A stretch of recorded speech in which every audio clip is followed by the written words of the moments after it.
Hey everyone, welcome to the Script and Style Show, the show where we talk about web development and the people that make it happen. I'm Todd Gardner from Trek.js JavaScript Error Monitoring, and my co-host David Walsh, creator of the popular blog davidwalsh.name and Christmas sweater aficionado. How's it going today, David? I'm doing great. How are you, Todd? I'm good. I was logging into our YouTube channel here a few minutes ago to get everything up and going. And it had some interesting video suggestions for me that I don't think I've seen before. Like things about the WCW and body slam challenge and all kinds of crazy shit. What's with that, dude? I have a confession. Okay.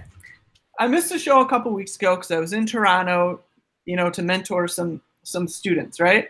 But really, you were there to go check a wrestling match. Okay, just give me a second.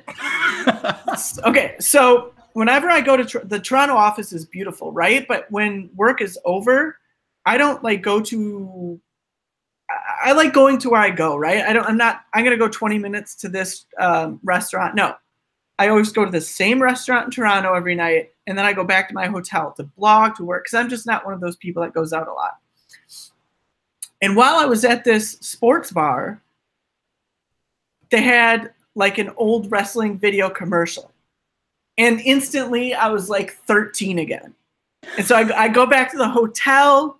I was like, oh, what's this guy And doing? You bought some wrestling pay-per-view. No, I didn't. No. But I did go to YouTube to catch up on what was going on, right? But I was super careful to do it on my account, not our shared account. But I slipped at some point. And so my dirty laundry is there for you to see. Yep. David Walsh, popular, world-renowned blogger. Oh my God. Enjoys a good male acting wrestling match. Listen, how else would I have known Bash at the Beach ended the way it did in 1998, man? Come on. Now you have to create a separate blog, man. Oh, God. No, I think davidwalsh.name will slowly evolve from JavaScript and CSS tips to be about basically PUBG and what happened last night on Monday Night Raw. Let's get past this. This is terrible. All right. We have a guest today, don't we? We do. We have my good friend, Chris Van Wiemeersch from the Mozilla VR team. As people found out about a year and a half, 2 years ago, I was starting to blog a lot and talk a lot about VR. And a lot of it was inspired by Chris. So Chris, welcome. Thanks for coming. Thanks for having me.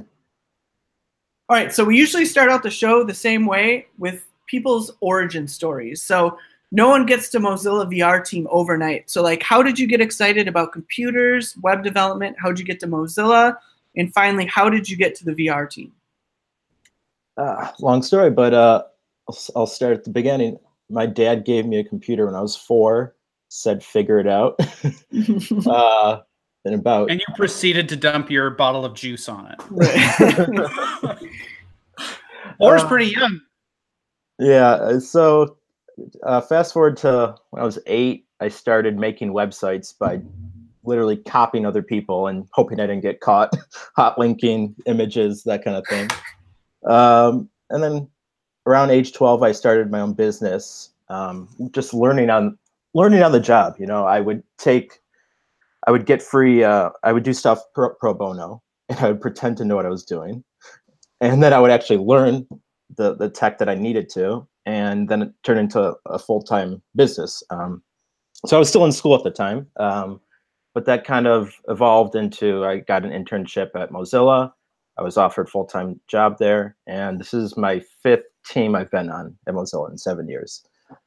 So right before the VR thing, we started on the games team. So we wanted to see if we could make the browser a console.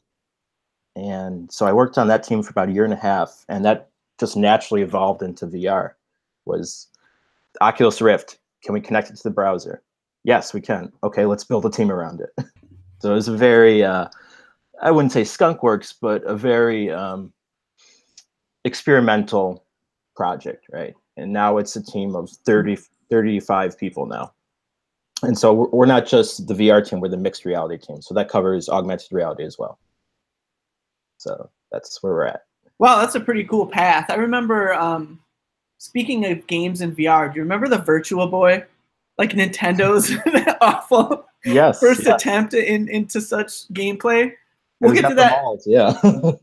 Was it really? Yeah, I tried it out when I was younger. Yeah, I mean, yeah, there've been a couple of recreations of it, and there's actually a duck hunter for the Vive now, where you can put it's like $200, but you can put the sensor on top of a controller, a gun, and you have duck hunter again. But VR, yeah.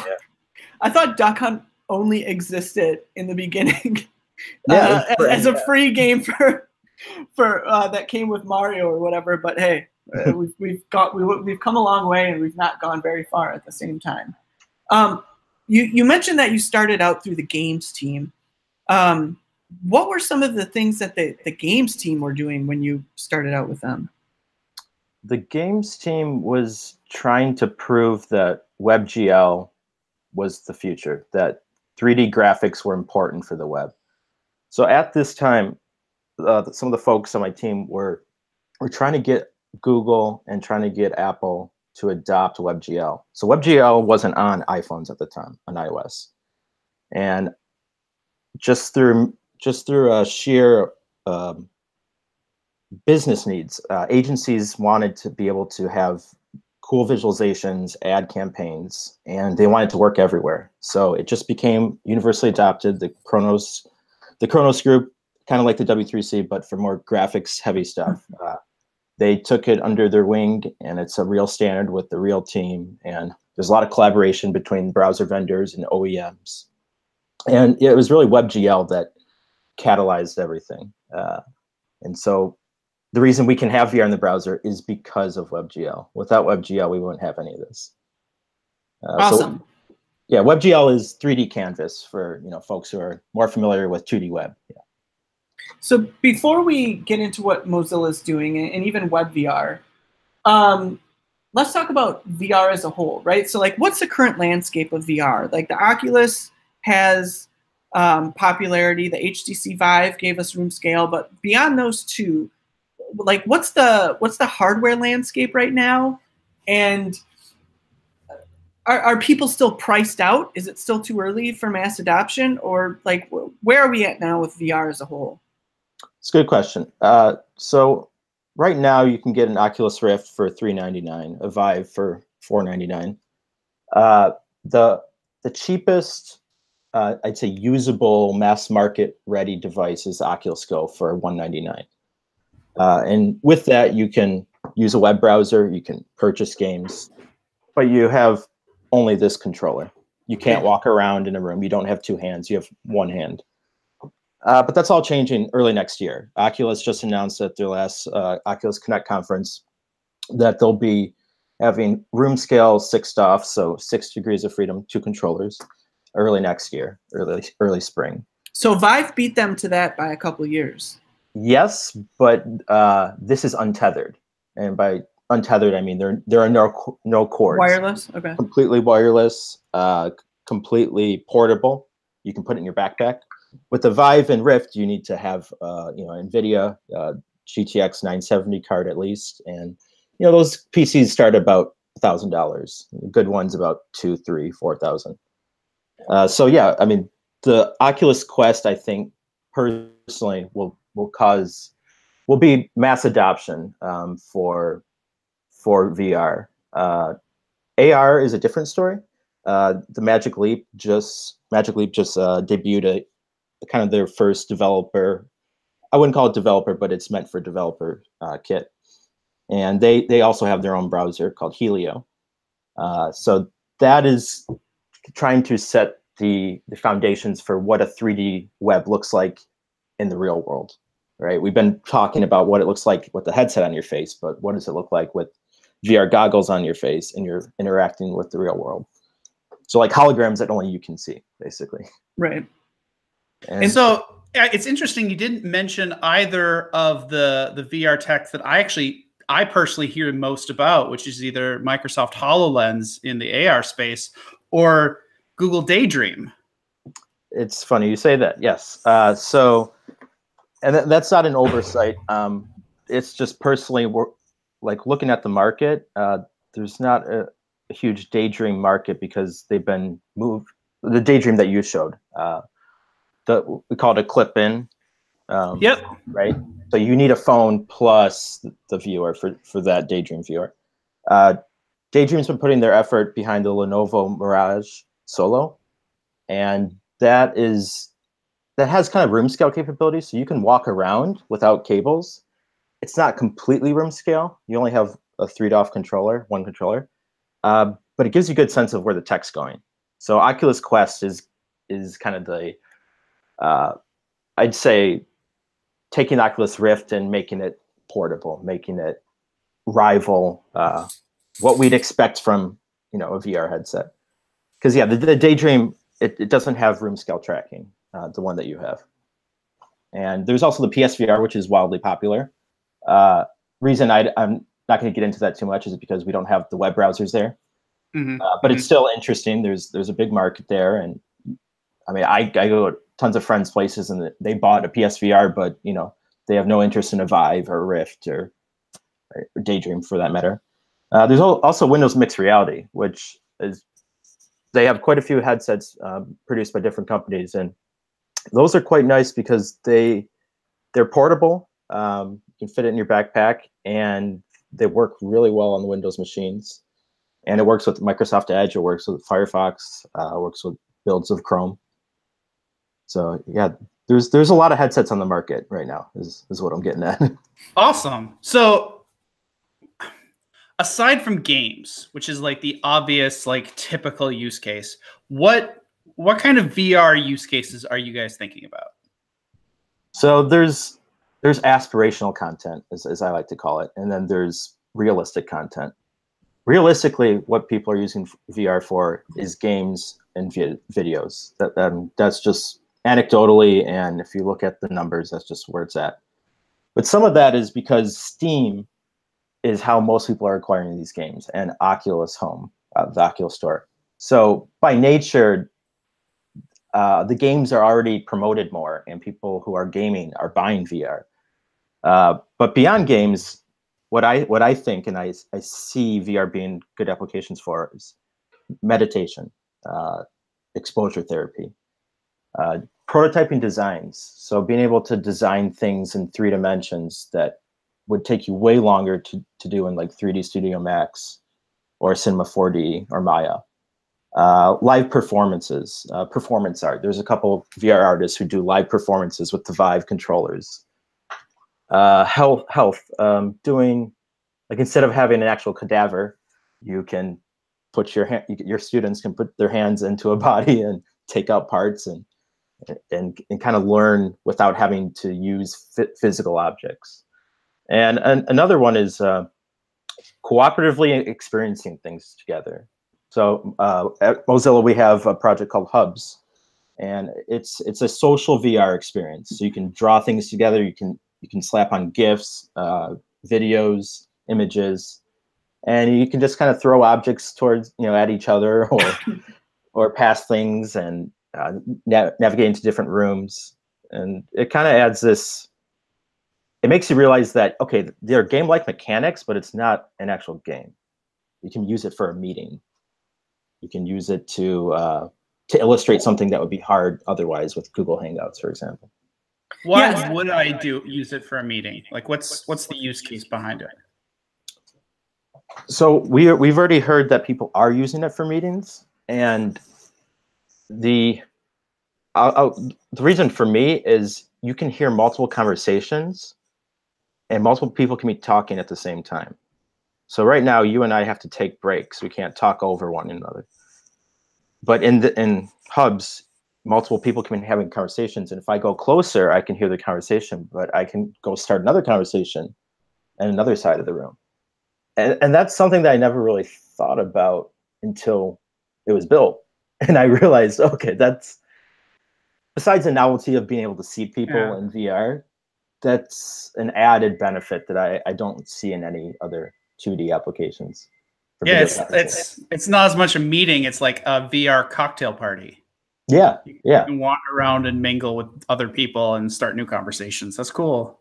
And there's not that, if you back away, there's not that social anxiety that you might feel in real life of, oh, I'm committed to this corner. I have to talk to these people. You know, you just teleport to another side of the room and no feelings hurt, right? So we'll get back to Hub in a second because I really want to talk about that. But one of the things that I found so eye-opening when I started contributing with your team, like I said, you're always thinking about games, right? And like the games, there are a handful of games out there that are just unbelievable, right? Like Arizona Sunshine is really good.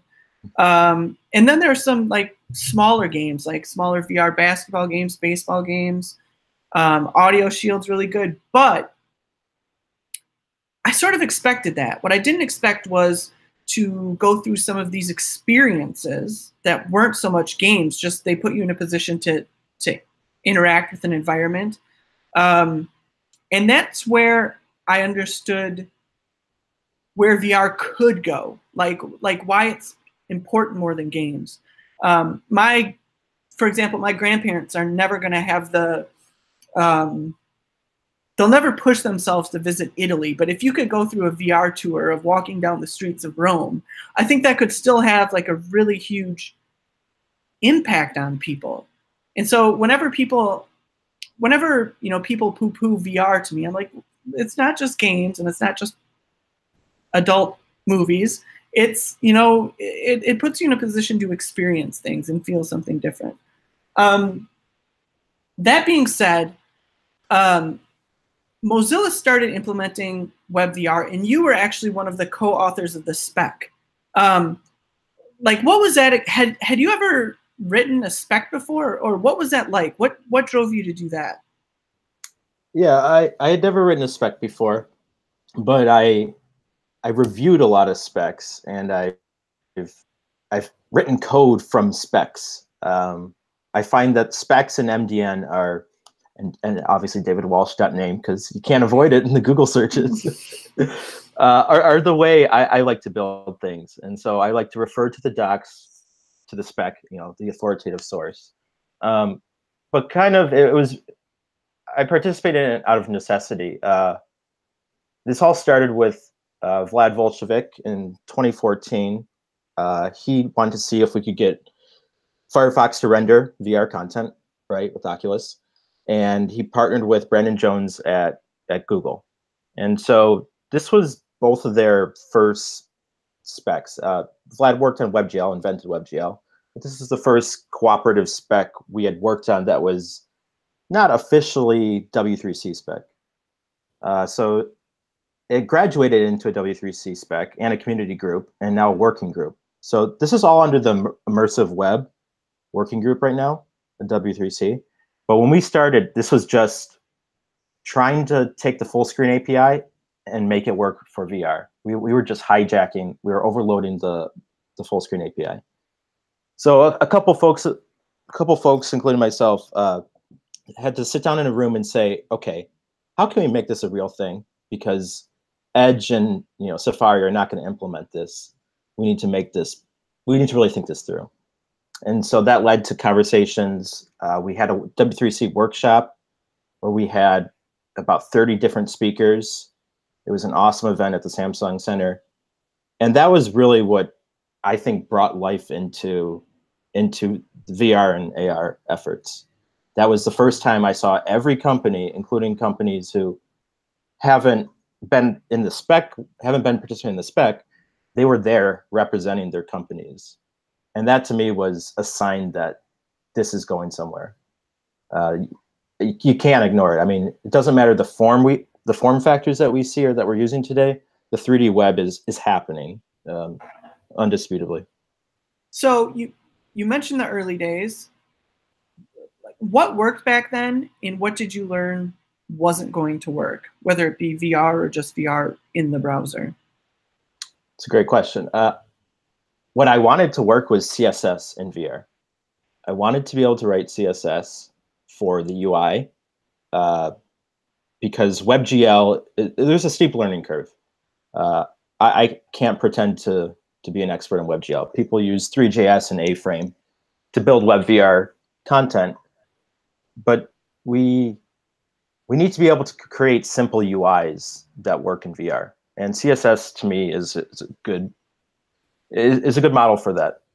So Vlad actually got experimental builds of Firefox working with CSS VR. So this was taking CSS 3D transforms and making it render in VR, which is pretty amazing. Unfortunately, turns out CSS is not optimized for 3D. So imagine that. Yeah, right. It's so strange.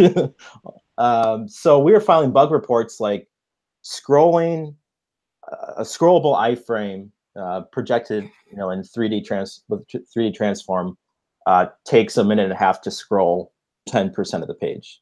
And they were like, well, just don't do that then. Resolved invalid. Right.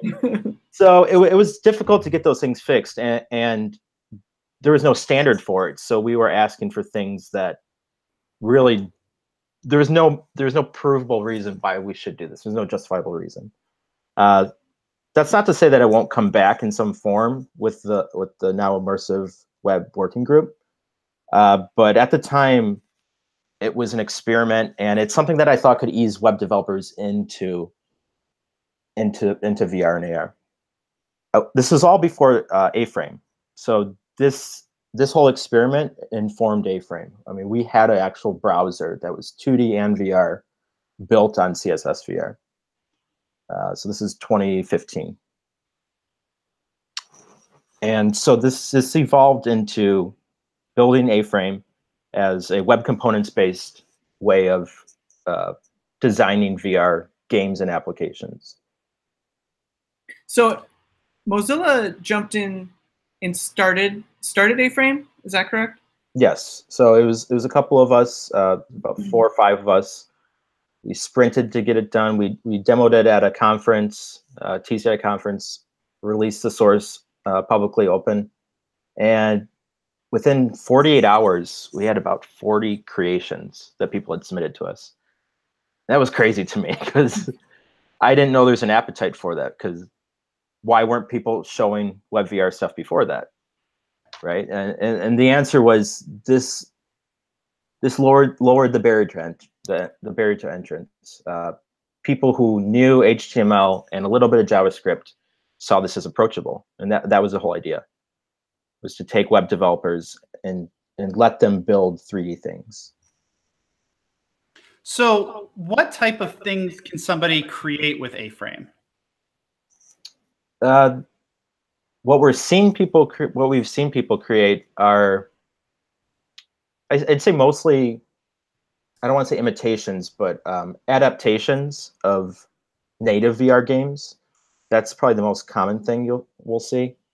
There's a lot of 360 video galleries. That's a very common use case. I have a 360 video, want to play it.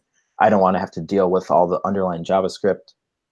A lot of educational experiences, in fact. That was the thing that surprised me the most, because that's what we wanted people to use VR for, but I wasn't sure how people were going to use the technology. So there's a Leap Motion.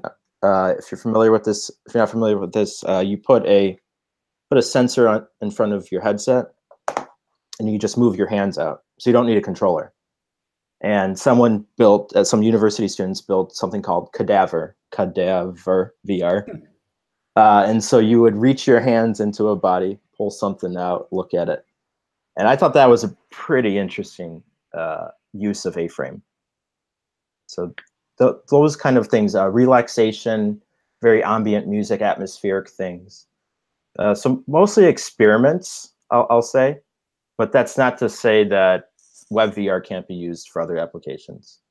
So Todd, the first time my 5-year-old thought of me as a great superhero was not, paying the bills or Christmas or whatever toys. It's when I created a VR art gallery full of superhero pictures that he could walk around. And I did that using A-Frame. And I wrote a blog post about it, which I never published. But that, just as a story, that's the first time my son recognized that I was good for something. Well, it's funny. In the real world. Right.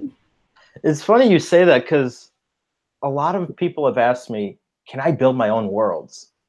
And I was like, what do you mean? They're like, I have all these dreams that I just wanted to relive, but I can't. And can VR do that? Like, I've had students ask me this quite a few times. And I said, yeah, you can. And there are tools that, the Mozilla Hubs team, they're working on releasing a project called Spoke. And this project is meant to lower the barrier of entry for creating 3D scenes using this format called GLTF. So you can imagine that Hubs will be a place where you can join the rooms, but those rooms themselves can be created by you using a GUI, an editor. So what we did with A-Frame, we're trying to do again for social VR. So you can create a world that your kids could jump into, or they could create the world, and you're kind of building each other's dreams, and you can actually jump into their dreams. This is somewhat reminiscent of like old Microsoft chat rooms of like, it's not VR, but like people could like make their own like rooms. You could walk around in them using your keyboard. Like, it seems like we've done this before. That is true. And Janus VR is a very good example of this. This predated A-Frame, and they call it the metaverse. If you've read Snow Crash or are familiar with the literature, it is designed to. So yeah, it's like social VR. You use the keyboard or mouse or VR controls, and you navigate between worlds. What is the difference? Yeah, what have we learned? What are we doing differently? We've learned a lot about social communities now. We've learned a lot about how to prevent harassment. What are people actually doing in the games? How do we enable people to lurk, right? Not everyone wants to be in a Second Life game. That's not really fun for a lot of people. But to be able to watch what people are doing, kind of Twitch style, that's something you can already do in Hubs today. And I think being a viewer and not a participant is the big difference here. Is with the phone, I can just watch what people are doing. I can listen in on them and move around, go to different places, not have to talk. But in Second Life, I have to be in the game. I have to be participating. So it's slightly different. We're still trying to grow with the technology. So as there's more input, we'll enable that input. We also have more webby content that we didn't have with these other applications. So being able to just drop a GIF, drop a YouTube, draw, like we didn't have WebRTC in the browser, years ago. These kind of things enable peer-to-peer communication. So, yeah. Awesome. I like being able to drop an animated GIF like reaction to something. That's the killer app right there. That's the game changer. So what were some of the pain points you had building this thing up? Which one, A-Frame or Hubs? A-Frame or Hubs. A-Frame. Yeah. We'll start with A-Frame. The pain points. Developing an ecosystem that enabled modules to be published and reused was a big challenge. And we knew that going in. We had hoped that we would have community support. But what we realized is that it was difficult to keep things sane, to keep things up to date. So the community has done a great job of this. But what we've realized is that to build a scene, you need to focus on composability. You need people to be able to take an existing example and fork it. And so that's what Hubs has learned from is let's create a bunch of nice templates, let people fork them, let people remix them. Because at the code level, it's a little challenging to fork things. You have to pull in different components from NPM. It's a challenge if you're not well-versed in NPM, dependencies, node, all that kind of stuff. So Hubs is trying to remove those dependencies and just focus on the 3D creation with the GUI and drag and drop in GIFs and YouTube and Sketchfab models, 3D models, that sort of thing. Is Hubs a little bit like Rec Room? Yeah, yes, you could say that. It's Rec Room, but loads faster and it's by URL.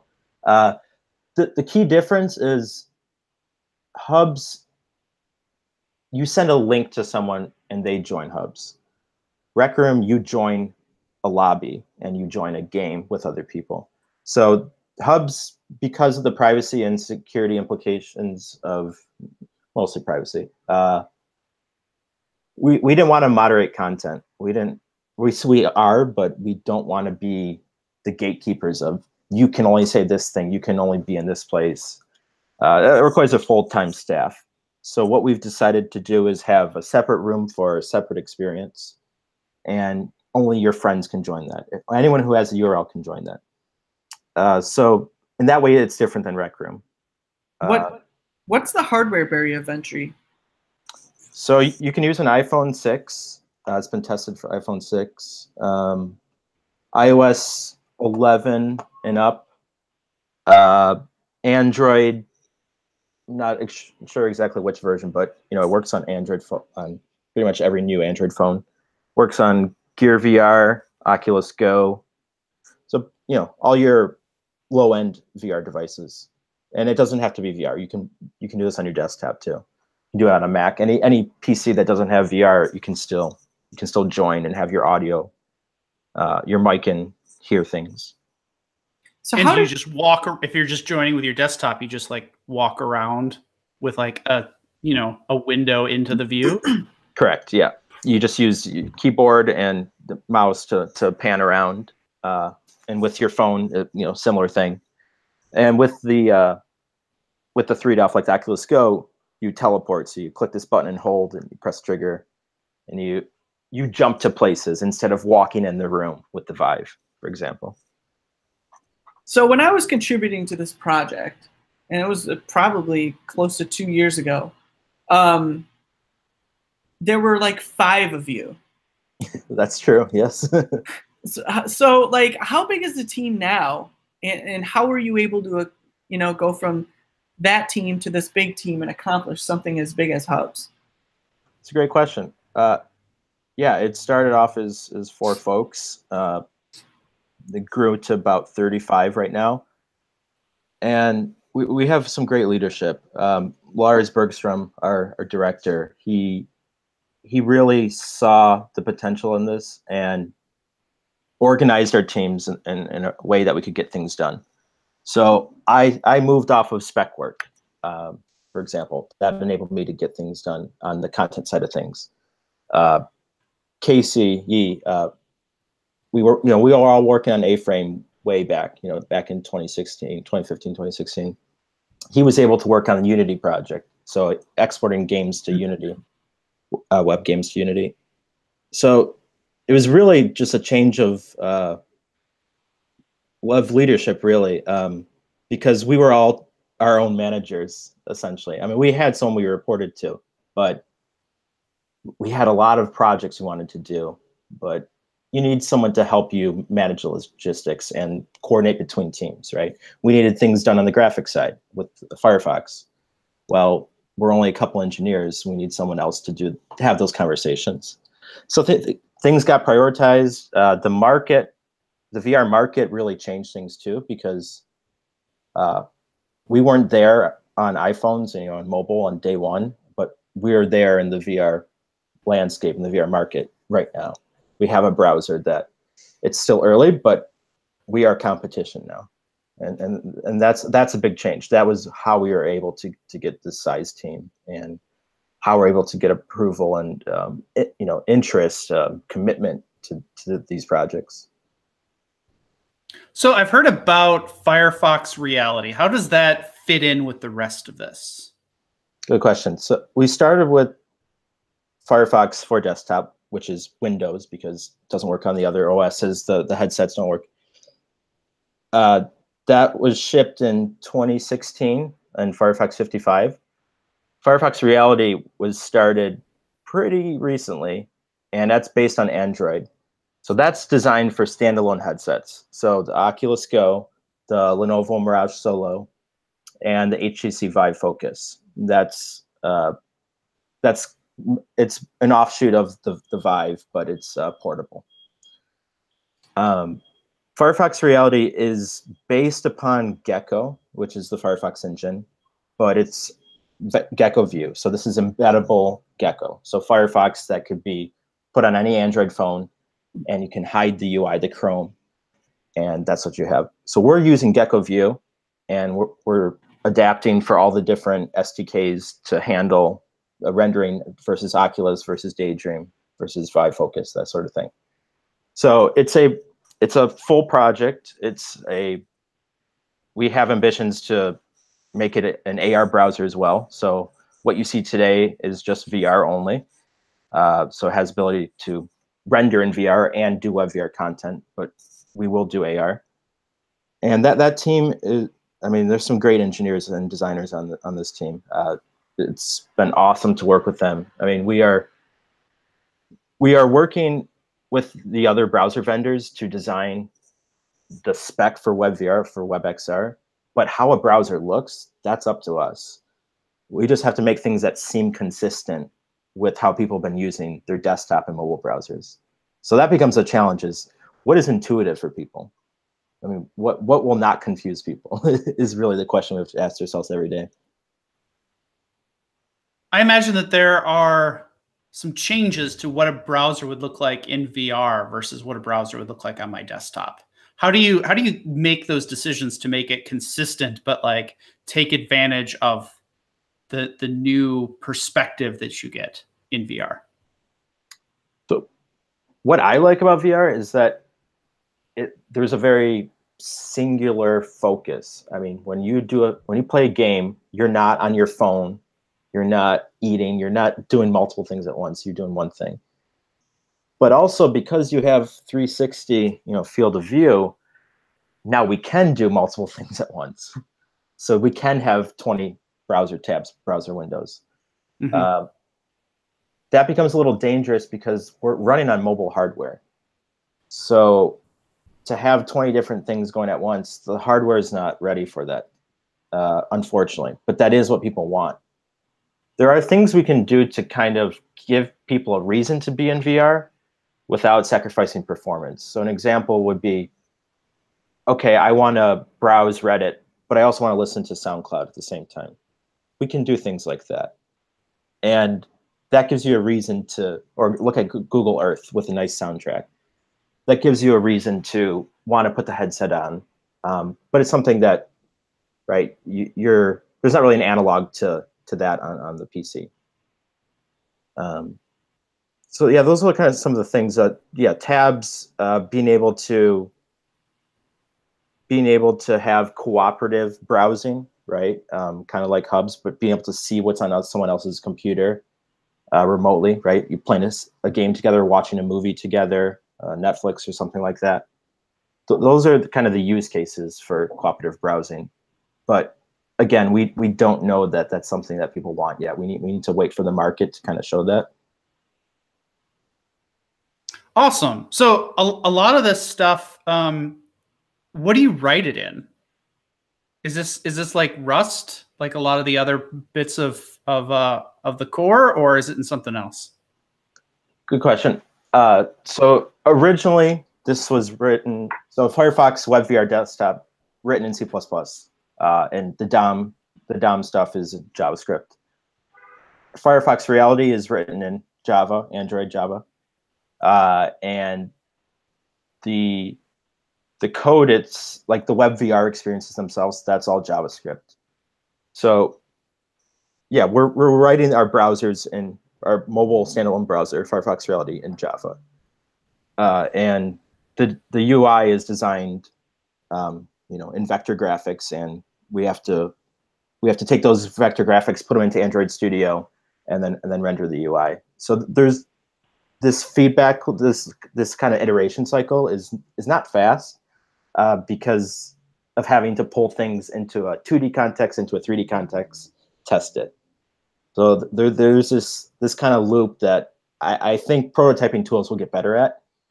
But right, I mean, it's us, Google, Samsung, Oculus doing this. There's no tools for kind of building VR browsers yet, is what I'm getting at. So what is Mozilla's support for AR and VR right now? Like, how can someone watching right now jump in, start using native APIs, and what can they expect as far as performance or hoops they have to jump through? So if you have a Windows PC with a beefy enough graphics card, and you have an Oculus Rift or a Vive, you can download Firefox or open it as you already have it installed and enter WebVR content. So WebVR version 1.1. And you can expect to see 90 frames a second rendering. Wow.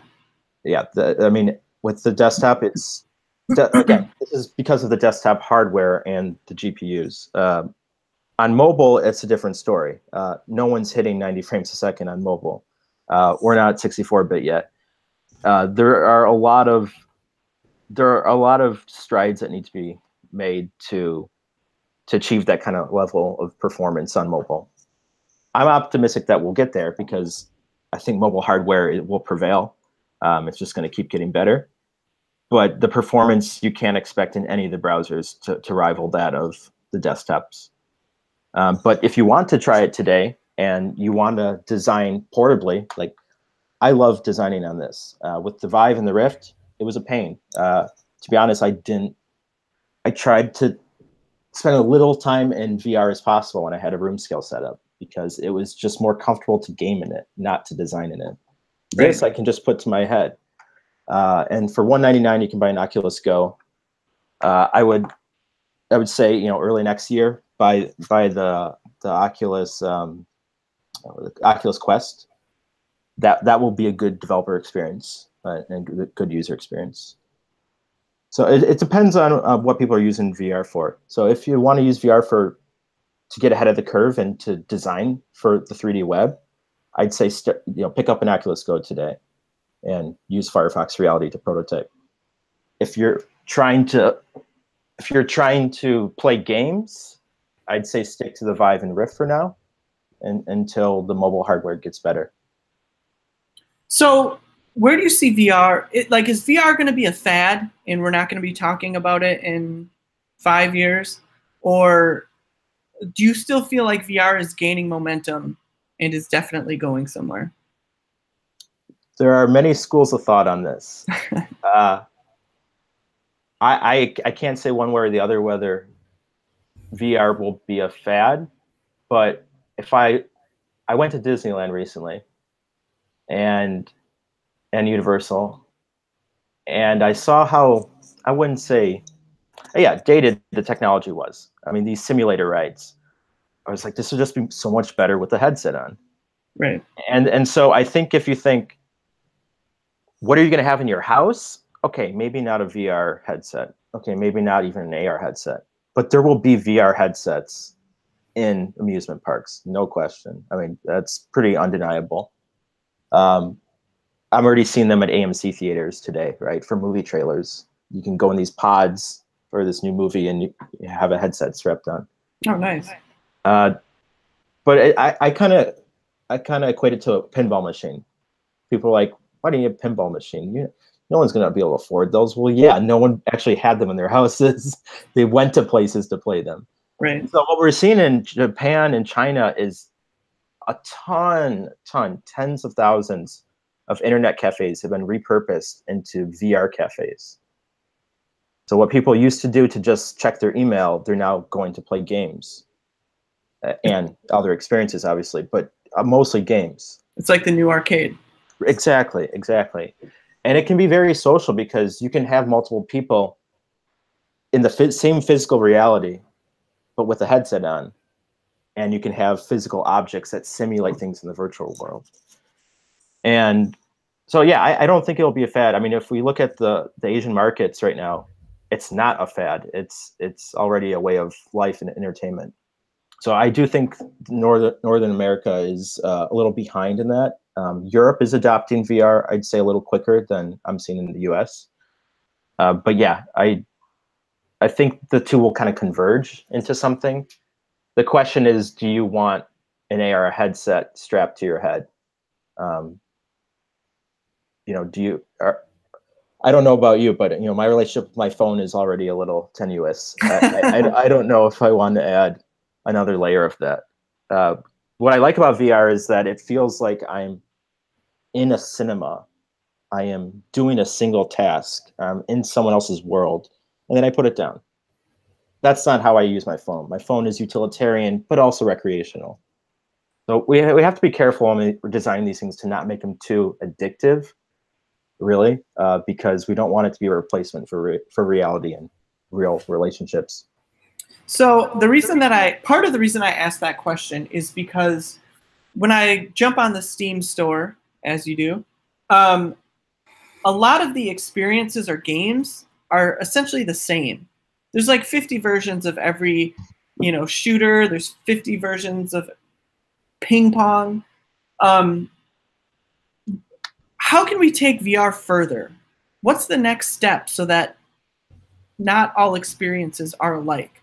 Because essentially that's what we're going to need for virtual reality to keep the momentum, right? New experiences, new capabilities. Like what's the future of VR? How do we keep it going? This is why I got into the web VR. Is I think the only way is to get out of the app stores, because there are some artists who are incredibly talented and they just want to create stuff and not have to pay money to get onto Steam. You have to pay money to get your game on Steam.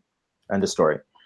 There's a great service called itch.io, which is an indie pay what you want model for publishing games. You can publish a web VR game. There's several experiences there. I think the itch model and going to Firefox Reality, having the content feed there, those are more accessible ways for people to consume content. And from there, I think what people are using the web for, which is news, media, humor, these kind of things can't live on the Steam front page. I mean, they just don't. It's dramatic shooters. That's what we're seeing. So those things belong on the web. I think it's just a natural evolution of it. And the tricky part will be navigating between all this content. That's going to become the challenges. Like, what do I want to see? What's safe? What are my friends doing? That's all kind of up in the air right now, because Steam has a sense of user accounts, community, friends. We don't have that built into the web yet. We have services like Facebook, but will people be comfortable using Facebook or Google login, Google Hangouts? These are questions we haven't answered yet. So I have to ask this. It's a little side question, but I have to ask it. Sure. What sort of experiences or games are you enjoying right now? Relaxation, guided meditation, and irrational exuberance. And Kabibo, Isaac Cohen, he makes these great, I'm not going to call them even experiences because that doesn't do them justice. They're pleasures. They're 3D pleasures. Probably my favorite game is called, I would not even call it a game. My favorite piece of content is called The Wave. And it's, I'd say, like a music festival meets, it's like a music festival meets the outdoors and the supernatural. So it feels like you're transported to a different planet in each experience, and they're created by different artists. I think that is really engaging. It's to go to different environments and not be prescribed to do something. So all my favorite experiences are things that don't have a plot or don't have a mission. They're atmospheric. They're ambient. That's great. It kind of calms the mind. That's the nice part, is that you're not in this competitive mode. You're in this relaxing, accepting mode. You're just kind of experiencing it. See, this is where I'm doing it all wrong, because if I get a little bit of time, I want to like jump in and shoot some zombies, but I need to like back up and relax. I honestly think that would be a lot better for my mental state than having my wife grab my arm when there's a zombie nearby and I freak the hell out. Yeah, that's definitely something I need to look into. Well, one technique that I found is when I come home from work, if I'm in the mood for VR, just jump right in. Because if I do it later, I'll want to watch TV or, watch a game or something. So, if you kind of find yourself anxious, try VR. Try jumping in VR and seeing if that helps. Because I wouldn't say it's a replacement to, exercise or any healthy alternative. But it does have potential, and you know, you're no longer sucked into the dopamine rushes of I got to shoot this person, I got to shoot this person, got to shoot this person. You're just using it as a tool, and then you put it down when you're done. But yeah, that's what my personal view of VR, how I like to use it. Awesome. Well, I think that's a good place to wrap it up. So how we typically finish our show is we'll each kind of do a core takeaway of like, what did we pick out of the show? David, how about you go first? I have a ton of core takeaways. Number one, I want to thank Van for helping me out when I was contributing to his team. I've never been good at geometry. Geometry's never been my thing. When we think of 3D worlds, you know, there's a lot of geometry to it. But working in the VR space as a developer made me think differently about coding, and especially user experience, right? You know, right now on the web, you hover over things with your mouse. You click things with your mouse.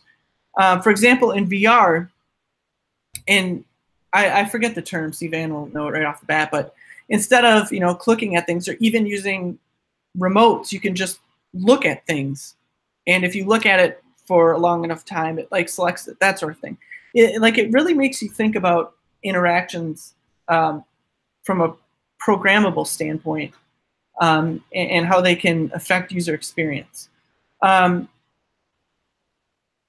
also been able to use VR for stress relief. So last week I was really stressed out about something. I jumped in VR. There's an awesome game that I bought that's just home run derby. So for a half an hour, I swung a bat, hit a ball quite far, by the way. And just like it was instant stress relief. It made me feel good. And lastly, and I shouldn't do this, but I want to call out some user experiences for the Vive that I really recommend. Selfie Tennis is good. Arizona Sunshine. Audio Shield, my wife is addicted to, but she'll kill me if I ever film her doing it. Hollow Ball, Hoops VR. My kid likes Merry Snowballs. Rec Room is amazing, by the way. Raw Data. And there's also a Batman experience. That's really cool. So I want to call those out as a bunch of experiences where if people get a Vive or an Oculus now, they can go in and have hours and hours and hours of fun. Todd, how about you? What did you learn today? What's your takeaway? I really liked my the hubs.mozilla.com. That looks like a really cool like step into a use case of this tech of WebVR that isn't just games, which I personally haven't had, you know, a fantastic VR gaming experience yet. And so I think this is like a really cool, like first step into it. It gets you excited. I actually been joining a few of them while we've been talking here, just kind of clicking around in the, you know, the 2D world, not the 3D world. And it's really fun. I think you should totally check it out. Van, why don't you finish this up? What is any core takeaways you want to leave us, and anything else you'd like to plug? Yeah, the biggest takeaway I want people to have from this is ignore the hype, but believe in 3D. So you don't have to believe in VR, you don't have to believe in AR, but you should believe that things that you've been designing in 2 dimensions will become 3-dimensional.